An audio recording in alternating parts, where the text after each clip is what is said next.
o capítulo 4, termodinâmica, e nós vamos aqui apresentar alguns conceitos básicos antes de começarmos a aprofundar em contas, de forma tal para a gente entender até os enunciados, principalmente essa questão de interpretação dos mesmos, tá? Então, o que é um sistema? O sistema, por definição, ele é onde vai ocorrer algum evento. Ele pode ser chamado de sistema aberto ou sistema fechado. Esse sistema aqui aberto, que está à esquerda de vocês, é como se fosse uma turbina, onde eu vou ter entrada de ar e de gases de combustão aqui. Ele é aberto porque a massa vai entrar e vai sair por aqui, tá?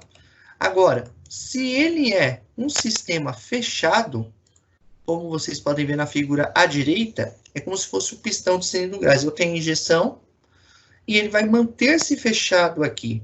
Eu não vou ter variação. Ou a mesma quantidade de combustível que vai ter, ele vai virar gás e vai ficar confinado aqui. Ele vai ser expulso pelo movimento. Então, ele é fechado porque não vai ter fluxo de gás nesse instante aqui. Nesse, por sua vez, para ocorrer a combustão, eu tenho injeção de gases que vão encontrar com o fluxo de ar em movimento para movimentar essa turbina, e o produto vai ser o produto dessa combustão, os gases vão sair por aqui. A maioria dos sistemas que nós vamos encontrar na natureza são sistemas abertos, onde eu tenho variação do fluxo de massa ou fluxo de volume. Em outras palavras, vazão, porque a movimentação de massa é que vai garantir essa variação dos sistemas. Aqui, eu posso dizer que com a variação do tempo, eu vou ter uma variação também de massa. Mas eu devo considerar que eu não vou trabalhar com massa muitas vezes, vou trabalhar com líquidos, então às vezes vou trabalhar com volume, gases que se expandem, que ocupam o volume que eles estão. Então, os volumes, sistemas abertos, são aqueles mais encontrados em processos de sistemas existentes. Quando a gente fala em definições, uma das definições são as propriedades termodinâmicas. Então, normalmente, quando fala em termodinâmica, vai ter variação de massa, de volume, temperatura e pressão. São 4 fatores muito importantes, porque eles vão entender, principalmente, que tipo de estado, qual estado que eu vou estar, qual condição e determinadas variáveis ou propriedades que eu devo ter. Porque quando eu mexo em volume, temperatura e pressão, eu estou mexendo no estado. E essas propriedades poderão ser extensivas ou tamanho e extensão do sistema. Então, quando eu falo extensivo, é o volume, por exemplo, imagine uma caixa onde o ar está confinado, onde tem ar confinado. Quando eu mexo no tamanho da caixa, eu vou mexer no volume dela e, portanto, ela é extensiva ao sistema. Energia, quantidade de energia que estará disponível variará conforme condições de temperatura e pressão em massa. Se eu tenho um corpo sólido, se não houver nenhuma desintegração ou mudança de estado, ela vai ter sua propriedade. E as intensivas, posição e tempo. Vimos na aula passada que a temperatura depende da posição que nós fazemos transferência de calor, pela lei da condução de Fourier. E o volume específico, que é o inverso da massa específica, ela também é uma propriedade intensiva, apesar de ter massa e volume. Ela é intensiva porque ela dependerá de condições termodinâmicas para ocupar. E o estado termodinâmico é uma condição, uma propriedade. Então, quando eu falo de uma mudança de estado, por exemplo, de sólido para líquido, eu tenho um processo termodinâmico, porque eu vou mexer na temperatura. Quando eu mudo do estado sólido para o líquido, ou do líquido para o gás, obviamente, eu vou ter alterações significativas em massa, em volume. Se a pressão for a mesma, ela vai ter uma mudança de pressão. Se for temperatura. Então, estado é uma condição inicial e uma condição final. E isso pode ocorrer mudanças de propriedades. Tá? Pois bem, quando a gente fala em conservação de energia, de uma forma bem simples, a gente quer o sisteminha bem ideal. Energia antes igual a energia depois. Só que, se você tem um sistema, você mesmo, vamos supor que você correu. Já está comendo. Também, pode ser. Se você come e vai gastar energia, Você tem uma condição energética inicial, você não vai gastar toda a energia na alimentação num processo, por exemplo, de digestão ou numa corrida. Eu vou ter uma perturbação do sistema, uma energia interna antes, mas não somente associada à quantidade de energia que você tinha por falta de alimentação ou porque você comeu e fez um exercício. É o sistema que vai sofrer uma alteração. Eu vou sair de um estado e vou para o outro. Então, normalmente, a energia interna é uma variação de estado do corpo antes, ou seja, intrínseco dele e depois. Então, a energia interna pode ser também, variação dessa energia interna, é a energia interna antes de ocorrer um evento, menos o depois. Então, é alguma perturbação do sistema, porque nós temos energia cinética, que é a energia da velocidade, energia potencial, que pode ser elástica, que pode ser a gravitacional, a gente pode ter o calor, temos ter o trabalho, mas se nós estamos aqui em um determinado momento parados e recebemos o impulso e ganhamos energia, existe uma perturbação do corpo, da ordem do corpo, e essa variação de energia interna no estado inicial para o estado final é considerada agora na termodinâmica, que todos os corpos, mesmo parados, eles possuem estado energético. Quando perturbados, eles vão alterar essa ordem de perturbação.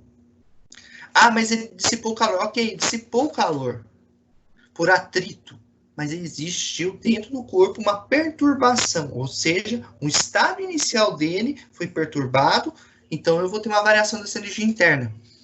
Então isso ocorre principalmente em fluidos, porque os fluidos eles não têm tanta energia, eles precisam de pouca energia para poder se desligar entre os átomos entre si. Quando eu mudo do estado de sólido para o líquido, ou seja, do gelo para a água e da água para o vapor, a energia interna dos átomos é perturbada quando você ocorre uma quebra de ligação. E, portanto, não é porque eu recebi calor eu vou mudar de estado, é que eu tive uma parcela dessa energia interna sendo perturbada, ou seja, eu vou alterar a energia daquele estado.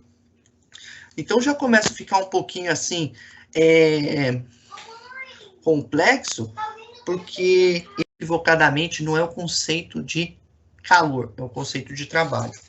Então, vamos pensar no cilindro, tá? Onde pressão, a gente sabe que pressão é força sobre área, ou força é pressão vezes a área. Se eu vou movimentar o cilindro da esquerda para a direita numa posição x1, percebam que ele vai ocupar um volume aqui, não vai? Agora, se eu for daqui até a posição x2, ele vai ocupar todo esse volume aqui. Então, o trabalho realizado é a variação do volume que ele executou, do ponto 1 até o ponto 2. Mas eu posso representar isso como sendo a integral de 1 até 2 de P vezes dV. Professor, mas a pressão pode ser constante para sair fora da integral? Se a pressão for constante, sim. Mas se a pressão depender do volume, aí nós temos que tomar cuidado, porque às vezes há uma função da pressão dependente do volume. E aí, eu queria que vocês podem anotar, se vocês tiverem o PowerPoint, abri-lo aí, ou anotar no papel para ficar claro. Se eu sair do ponto 1 até o ponto 2, olha o desenho aqui embaixo que a gente colocou para lhes ajudar. Ele vai sair com o volume 1 até o volume 2. O que aconteceu aqui quando ele saiu do ponto 1 até o ponto 2? Ninguém sabe arriscar o que aconteceu com esse gás aqui, ou esse líquido, que é um fluido, quando ele saiu do ponto 1 foi até o ponto 2? Expandiu? Expandiu. E se eu pegasse do ponto 2 até o ponto 1? Comprimiu. Comprimiu. Agora vamos pensar o seguinte. Eu vou pegar aqui minha caneta mágica. Graças a Deus eu estou até melhorando. Falei para vocês que eu melhorei a caligrafia até o final. Se a gente for fazer o seguinte, eu saí do ponto 1 e fui para o ponto 2. Ele ganhou volume. Então, se ele ganhou o volume aqui, o ΔV é positivo. Olhando para a integral aqui, se dV for maior que zero, se o de 1 até 2 for maior que zero, o trabalho é positivo ou negativo? Positivo. E se for o contrário? Negativo. Agora guarde então a dica. Toda vez que eu tiver expansão de volume, o trabalho é positivo. E toda vez que eu tiver diminuição de volume, o trabalho é negativo, certo? Por quê? É uma relação direta, concordam?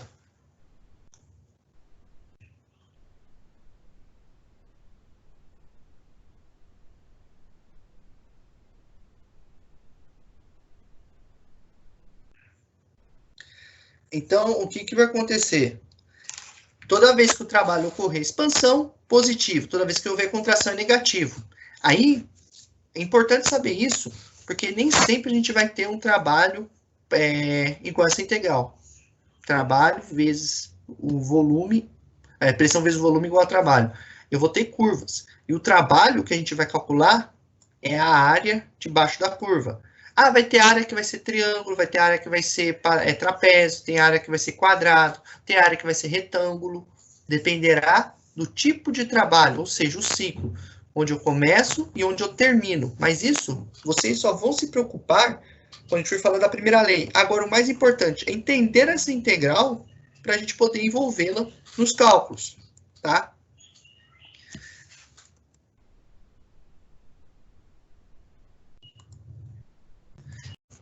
Então, eu vou aqui. Então, vamos lá. Quando a gente fala, então, da primeira lei da termodinâmica, ela diz o seguinte, que a variação da energia interna é igual à diferença do calor do calor existente, da taxa de transferência menos o trabalho realizado. Então, nós temos aí 4 situações que podem acontecer. O trabalho ser positivo, ou seja, eu tive a expansão de volume, o trabalho foi realizar trabalho para o sistema, ou seja, o sistema ocorreu uma expansão. E quando o trabalho for menor que zero, ou seja, ocorreu a compressão, a variação do ponto inicial para o ponto final, eu tive uma redução do volume, tá? Então, o trabalho vai ser negativo. Quando ocorre isso, a gente também tem que observar que pode ocorrer duas coisas com o calor. A transferência de calor, o sistema recebe calor, aumenta a sua temperatura, então ele recebeu calor, ou quando eu mando o calor para a vizinhança, significa dizer que o calor está tendo uma redução de temperatura dentro do corpo, o estado final dele, o estado inicial é 100, o estado final é 20. Então, o calor é retirado para a vizinhança, é retirado do sistema. Então, essas 4 combinações podem ser consideradas importantes para os casos que a gente vai ver isso. Uma dessas é a possibilidade, tá, de ocorrer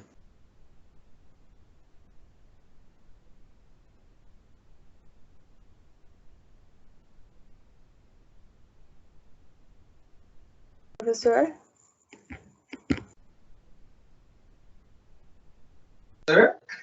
Professor, caiu de novo aí, eu acho, hein?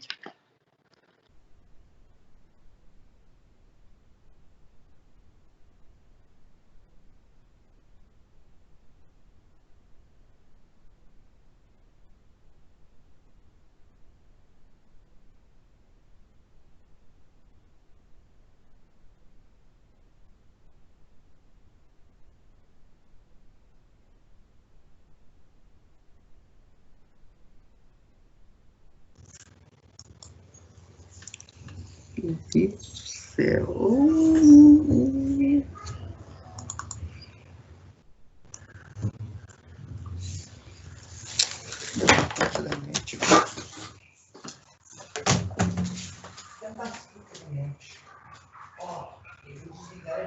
E, professor, o senhor voltou já agora.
valor agora, só guardem que talvez para constante aí sim você pode jogar, tá? Mas na montagem da equação você achou a constante, ok, aí você vai entender o processo.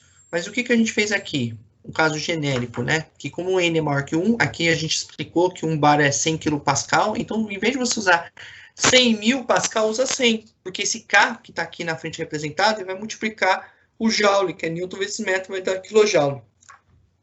Então, nesse caso, a pressão é a constante dividido por V elevado a N. Por que que eu fiz isso? Porque como a pressão depende de uma constante, ela é inversamente proporcional ao volume, ao invés de botar o P, eu coloco essa constante. Então, vai ficar dV sobre constante sobre volume sobre vezes N dV. A constante saindo fora da integral, como nós fizemos aqui, vai ficar isso. Esse V que está positivo, aqui embaixo, quando sobe, fica negativo. E antes da gente começar a calcular, vamos achar a constante? O que que eu fiz com a constante? P1, V1 elevado a N é a constante, ou seja, P2 vezes V elevado a N, P2 é a mesma coisa. Então, eu escolhi V1 e fiz 300, aqui é quilonewton por metro ao quadrado. 0,1 elevado ao 1,5 metro cúbico, deu esse valor aqui. Então, a constante é 9,78 kJ. Para resolver essa integral, ficou integral de a elevado a x, ou a elevado a n, é a elevado a n mais 1, se a for constante, dividido por a por n mais 1. Como n é negativo, ficou menos n mais 1, dividido por menos n mais 1. Menos n mais 1 no expoente, dividido por menos n mais 1 no intervalo de 1 a 2. O intervalo de 1 a 2 é o do 0,1 a 0,2. Só que aqui fizemos um artifício matemático. Eu coloquei o n igual a 1,5 aqui. Percebam que menos 1,5 mais 1 é menos meio.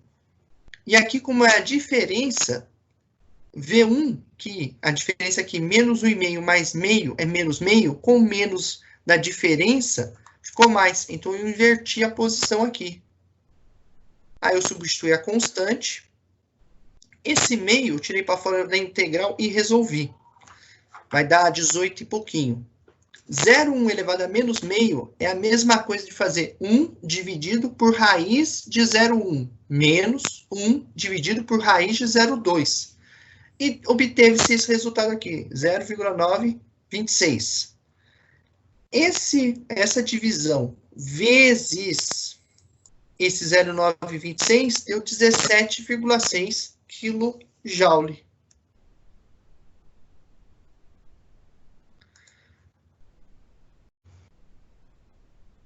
A letra B diz o seguinte: quando n for igual a 1, então P vezes n igual a constante. Como n igual a 1, vamos usar o ponto 1. 300 vezes 0,1 elevado a 1, qualquer coisa elevada a 1 é ela mesma, então é 0,1. 0,1 vezes 300, 30 kJ, que é a constante. Aí eu vou colocar a constante aqui, porque fazemos o mesmo processo para isolar, constante sobre V, só que a constante é um número, ela sai para fora da integral. Como V elevado a 1, então vai ficar a integral de dV sobre V, tá? E o resultado da integral de dV sobre V é ln de V, o logaritmo natural do volume. Só que eu quero dos pontos 1 até 2, então vai ficar constante vezes ln de V2 menos ln de V1. Vocês podem fazer duas formas, o resultado é o mesmo. Você joga aqui 0,2 e calcula ln menos ln de V1, ou existe a propriedade do logaritmo. Diferença dos logaritmos é a mesma coisa que a razão dos logaritmos, mantendo-se a mesma base, é claro. ln de V2 sobre V1, então ln de 0,2 sobre 0,1 é 2. ln de 0,2, 0,69. 0,69 vezes 30, 20,8 kJ. Certo? Então, só atenção que quando você tem o expoente 1 aqui em cima, não inverte para n menos 1, é o ln, tá? 0 é 1. Então, aqui, como ficou 1, 300 vezes 1, 300 kJ é constante. Então, a integral vai ficar PDV. Como é constante, eu vou jogar para fora da integral. Integral de dV é V. Então, vai ficar constante vezes. Então, isso aqui é igual a V, intervalo de 1 até 2. Vou fazer um V aqui bonito. Então, a integral de dV é V, no intervalo de 1 até 2. Então, é constante vezes V2 menos V1. A constante vale 300, o volume final é 2, o inicial é 1. 0,2 menos 0,1, 0,1. 0,1 vezes 30, vezes 300, 30 kJ. Percebam uma coisa muito interessante. Se a gente voltar, eu vou voltar daqui a pouquinho, desenho aqui. Note que quando eu vou reduzindo o expoente, olha o que vai acontecendo com a área. Ela vai aumentando. E veja a resposta. Se eu sair do ponto 1 até o ponto 2 aqui, 0,2 menos 0,1 vezes, que é a base, a altura é 3.